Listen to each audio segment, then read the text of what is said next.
Hi, and thanks for logging on to the Daily Dvar. And here's a brand new halacha for you, and it's for Sunday, 16th day of October. Here we go. You are now, if you're hearing this after the Yom Tov and Shabbos, 3 days, you're now in the middle of Chol HaMoed. Here's a couple of things that you'll need to know halachically. Firstly, look at your four species, your lulav, esrog, hadassim, and aravos, and watch for changes which could have made them ruined. For example, if the aravos, that's the most common, if the aravos leaves are all dried up and crumbling or falling off, and a lot of them have fallen off, you should get yourself a new pair of aravos, two aravos, and put them gently back into your lulav. They're not very expensive, should be easy to get if you're in a nice big Jewish populated city.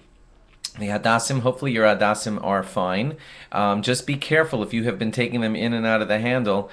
Sometimes when you jam them in and out of the handle to try to put them in water or whatever, you could tear a lot of leaves off, and that could ruin them also. Take a look at the tip of your lulav and make sure that it's not split. At least if it is split just at the tiny, tiny, tiny pointy tip, it's okay if it's split just a little, like an inch or two or three. But once it starts to get more than 4, 5, 6 inches, it could ruin your lulav, and you might have to show it to a rabbi to check if your lulav is still kosher. Your esrog, if it's starting to develop some brown spots, that's not the end of the world as long as it's not covered literally in many, many brown spots. But one brown spot here and there is not so bad. That's just from your hands handling the esrog, and that's considered okay. A black spot near the top of the esrog, that's different. That could ruin the esrog, and that needs to be showed to a rabbi. A good trick if you want to use it, although it's a little late by now, but if you, every time you finish using your esrog, wipe it off clean and put it in a plastic bag with no air in it. That will help your esrog preserve its present color and not get worse over the next few days